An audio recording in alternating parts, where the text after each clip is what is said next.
আবারও একটা blog video নিয়ে চলে আসলাম আপনাদের মাঝে। ঈদে আমার মা বাবা আমাদের বাসায় কি পাঠাইছে সেটাই তো আপনাদের মাঝে আমরা শেয়ার করব। এই তো আম পাঠিয়েছে, লিচু পাঠিয়েছে, মাংস পাঠিয়েছে, আরও অন্যান্য জিনিস আরও পাঠিয়েছে, সেগুলো তো শেয়ার করতে পারলাম না। হ্যালো এভরিওয়ান, আসসালামু আলাইকুম। আপনারা সবাই কেমন আছেন? আপনাদের দোয়া ও ভালোবাসায় আমরাও অনেক ভালো আছি। দেখতে দেখতে তো ঈদের সময়গুলো সব চলেই গেল। আর ঈদ আপনাদের কেমন কাটিয়েছে আপনারা সবাই জানবেন। আমার একটু ভিডিওটা ছাড়তে দেরি হয়ে গেল, তাই তো আপনাদের সাথে শেয়ার করতে পারিনি।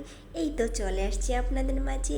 এই তো ঈদে আমাদের বাবা মা আমাদের জন্য কি পাঠিয়েছে সেটাই আপনাদের সাথে শেয়ার কর। মা বাবার মতো আপনজন এই দুনিয়াতে আর কেউ হবে না। একমাত্র যদি আপনজন আমাদের হয় তাহলে কিন্তু মা বাবাই হয়। ভাই বোনরাও হবে না, নানা নারীরাও হবে না, মামা মামিরাও হবে না, খালা খালুরাও হবে না, বড় আব্বা চাচা কেউ হবে না। এই দুনিয়াতে কেউ আপন না। কারণ যার মা বাবা নাই তারাই বুঝে নাই, তাদেরকে আমি বলবো। আচ্ছা, আপনাদের কি কেউ খোঁজ খবর নেওয়ার মতো আছে? আপনারা অবশ্যই বলতে পারবেন যে মা বাবা ছাড়া এই দুনিয়াতে কেউ কারো হয় কি না।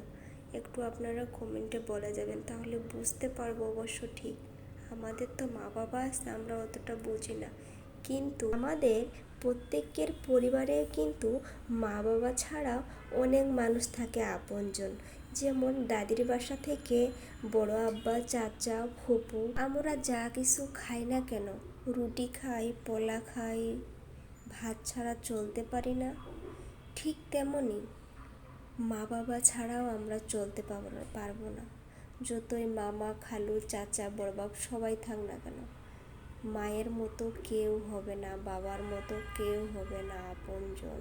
অনেক দিন হয়ে গেল, আজকে পর্যন্ত কেউ একটাবার খোঁজ খবর পর্যন্ত নিল না যে আমি বেঁচে আছি না মরে গেছি। কথাগুলো আবেগে বের হয়ে গেল। সবাই আমাকে অনেক ভালোবাসতো, জানতাম, কিন্তু এখন বুঝি না, কেউ ভালোবাসেনি। যদি ভালোবাসতো তাহলে অবশ্যই খবর নিত। নিজের সন্তানদের যেমন খোঁজ খবর নেয়, ঠিক তেমনি আমারও নিত। এই জন্য আবেগী কথাগুলো বের হয়ে গেল। তো কথাগুলো বলি যদি একটু হালকা লাগে। অনেক দিন ধরেই আমি দেখতেছি, কিন্তু পারতেছিলাম না বুকে ধরে থাকতে।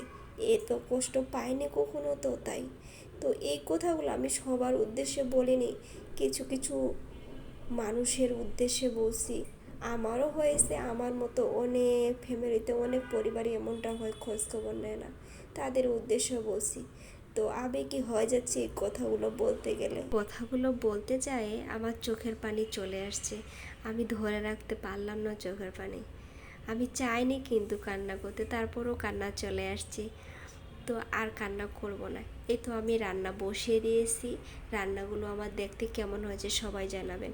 কিন্তু আমাকে রান্না করেই পাঠাইছে, তারপরেও একটু দূর থেকে যেহেতু আসছে, আমি একটু হালকা করে আরও মশলা দিছি, দিয়ে আবারও রান্না করলাম আর কি। দেখুন কত লোভনীয় লাগতেছে, তাই না? আর মায়ের হাতে রান্না অনেক মজা করে আজকে আমি খাবো। তো আপনারা যে যেখান থেকে আমার ভিডিওটি দেখতেছেন সবাই একটু কমেন্টে জানাবেন। আবারও কোনো ভিডিও নিয়ে দেখা হবে নেক্সট টাইমে। সবাই ভালো থাকবেন, সুস্থ থাকবেন।